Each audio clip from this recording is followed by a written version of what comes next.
अस्सलाम वालेकुम grade 6। I am Saba your maths teacher और हम आपकी बुक का चैप्टर नंबर 1 डिस्कस कर रहे हैं which is about introduction to sets. तो इंट्रोडक्शन में अब हम काफी आगे आ चुके हैं and today we will be talking about subsets, super sets, proper sets, वो क्या होते हैं और एक दफा फिर से हम रिविजिट करेंगे सारे सिंबल्स को जो अभी तक हमने सेट से रिलेटेड पढ़े हैं। तो आए आगे चलें। तो according to our previous lecture हम सबसेट्स का थोड़ा बहुत जिक्र तो कर चुके हैं, तो हमें आइडिया है कि वो क्या होते हैं क्योंकि हमने एक्सरसाइज 1D में उससे मुतालिक कुछ क्वेश्चन सॉल्व किए थे। हाउएवर अब बात यह है कि उससे आगे हम उसकी और क्या क्या टाइप्स हैं, क्या क्या डिटेल्स हैं जिनको समझेंगे।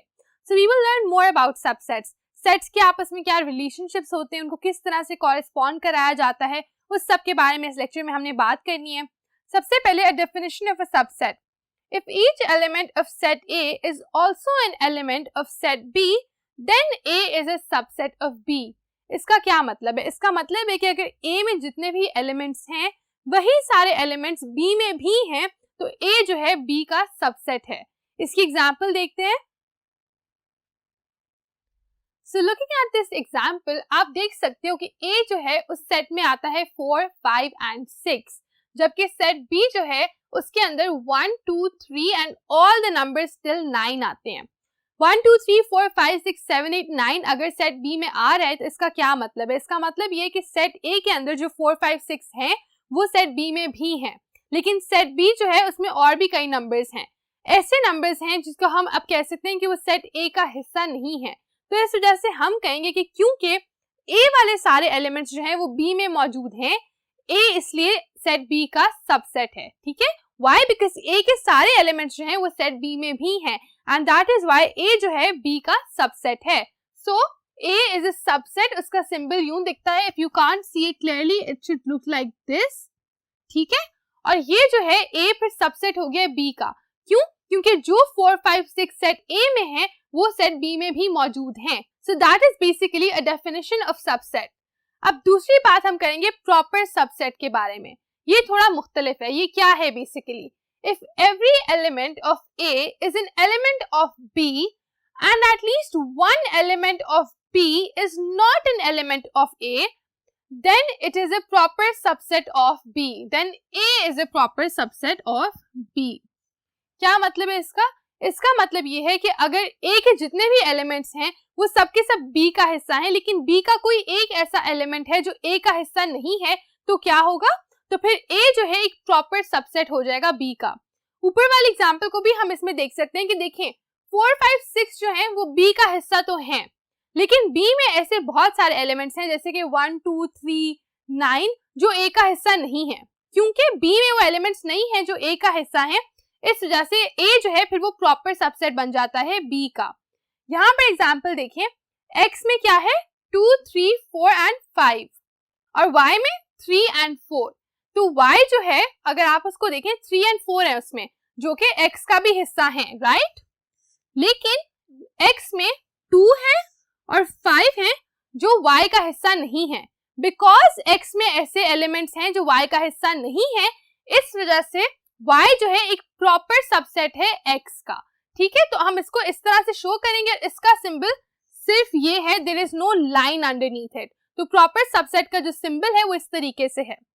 Then we have an improper subset। improper subset में क्या होता है? improper subset में ये होता है कि अगर A के सारे एलिमेंट्स B का हिस्सा हैं लेकिन B के सारे एलिमेंट्स भी A का हिस्सा हैं, तो फिर वो एक improper subset बन गया है। मतलब ये है कि दोनों में सारे एलिमेंट्स एक जैसे ही हैं and they are also equal sets। तो ओरिजिनल सेट जो है उसका सबसेट उसका इक्वल है क्योंकि सारे एलिमेंट्स जो A में हैं वो B में हैं और जो B में हैं वो A में हैं। तो अगर A में 4, 5, 6 है और B में भी 4, 5, 6 होता तो क्या होता? B और A जो है A would be an improper subset of B। आगे चल के कुछ और definitions देखते हैं।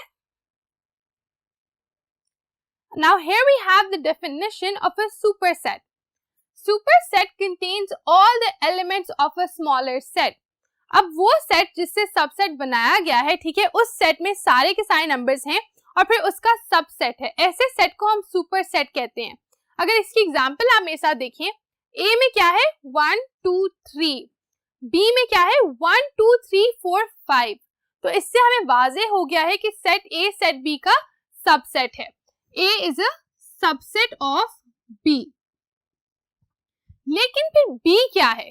बी के अंदर वो एलिमेंट्स हैं जो ए का हिस्सा हैं, ठीक है ना? उसके अलावा भी हैं ऑब्वियसली, लेकिन ए जो है एक प्रॉपर सबसेट है क्योंकि बी के अंदर 4 और 5 हैं जो ए का हिस्सा नहीं है। बट देन अगेन बी क्या कहलाएगा? ए तो उसका सबसेट है, बी ए का क्या है? बी ए का सुपरसेट है क्योंकि बी के अंदर ज्यादा वो सारे के सारे नंबर्स एलिमेंट्स हैं जिनसे फिर सबसेट बनता है जिसको हम ए कहते हैं। तो B is the superset of A. Superset का सिंबल आप देख सकते हो, उसका बिल्कुल उल्टा हो गया, जो सबसेट का था उसका ऑपोजिट दूसरी तरफ।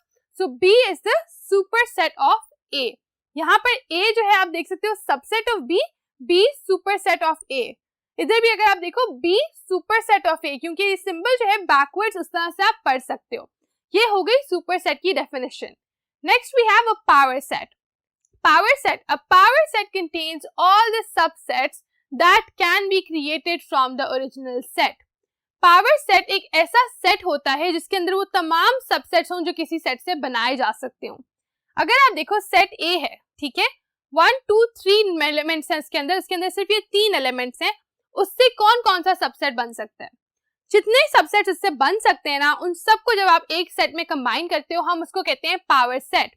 जैसे ए का पावर सेट, उसको आप इस तरह लिखोगे, पी ब्रैकेट्स में ए या जो भी आपके सेट का नाम है वो, और फिर उसके अंदर सारे वो सबसेट जो ए से बन सकते हैं। ए से बन सकता है एक एम्प्टी सेट जिसमें आप इसमें तीनों में से कुछ भी ना लिखो। फिर ए में से आप 1 को अलग कर सकते हो, 2 को अलग कर सकते हो, 3 को अलग कर सकते हो। फिर आप 1 और 2 का सबसेट बना सकते हो, 1 और 3 का सबसेट बना सकते हो, 2 और 3 का सबसेट बना सकते हो, 1 2 3 पूरा जो है उसका सबसेट बना सकते हो। ये सारे सबसेट जो हैं आप सेट ए से बना सकते हो। तो वो क्या हो गया? ये पावर सेट है जिसके अंदर वो तमाम सबसेट्स आ गए जो आप ए से बना सकते हो। ये हो गई definition for power set. Next हम बात करने हैं कि कॉरेस्पॉन्डेंस किस तरह से होती है, रिलेशनशिप किस तरह से डेवलप होता है दो सेट्स के दरमियान। कॉरेस्पॉन्डेंस होता है दो चीजों का आपस में रिस्पॉन्ड करना, राइट? को and then respond. So what we are saying here is 1-to-1 correspondence. Sets जो हैं उनके जो एलिमेंट्स हैं वो सिर्फ 1-to-1 यानी एक को आप एक ही एलिमेंट के साथ जोड़ सकते हो। जैसे यहाँ पर 1 जो है ए से जुड़ सकता है, ये नहीं कि 1 को ए से भी ज्वाइन किया, बी से भी ज्वाइन किया, सी से भी ज्वाइन किया, ऐसा नहीं होता। एक एलिमेंट जो है सिर्फ एक ही और एलिमेंट के साथ कनेक्ट कर सकता है। 2 जो है वो बी के साथ, 3 के साथ है वो सी के साथ। ऐसा नहीं हो सकता कि आप दो एलिमेंट्स के साथ एक किसी एलिमेंट को अटैच कर दें, दैट इज नेवर पॉसिबल। तो 1-to-1 होती है कॉरेस्पॉन्डेंस, एक की सिर्फ एक के साथ। इस तरह से आप सेट्स में जो है रिलेशनशिप्स एस्टैब्लिश करते हैं। आए आगे चलें। What we have here is the cardinality of a set. अब cardinality क्या होती है? Cardinality of a set होती है कि आप बताएं कि सेट के एलिमेंट्स कितने हैं, उनका जो नंबर है, number of elements in a set, उसको हम उस सेट की cardinality कहते हैं। The number of elements of a cell is called its cardinal number. तो जितने भी नंबर ऑफ एलिमेंट्स हैं उस सेट के अंदर वो उसका कार्डिनल नंबर कहलाता है। तो अगर आप ए सेट को देखो 1 2 3 4 कितने नंबर्स हैं, इनको काउंट करना है सिंपली 1 2 3 4, 4 नंबर्स हैं इसके अंदर। अगर यहाँ पर ए बी सी डी लिखा होता तो वो भी 4 एलिमेंट्स होते, तो फिर इसका कार्डिनल नंबर या इसकी कार्डिनैलिटी क्या होती? 4। अज्यूम करें कि यहाँ पर 4 नहीं है, फिर क्या होगी इसकी कार्डिनैलिटी? सिर्फ 3 नंबर रह गए तो कार्डिनैलिटी भी 3 हो जाएगी। बट सिंस 4 हैं तो हमने इसकी कार्डिनैलिटी जो है उसको 4 लिखा है। That's it for cardinality.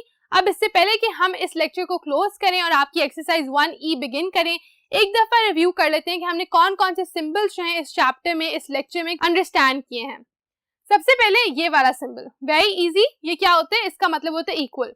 तो अगर दो सेट्स के दरमियान ये सिंबल आता है, इसका मतलब है वो दोनों एक दूसरे के इक्वल हैं। और बिल्कुल इसको ऑपोजिट ये वाला सिंबल कि अगर वो दोनों इक्वल नहीं है तो नॉट इक्वल टू, सही है, इसका मतलब है नॉट इक्वल टू।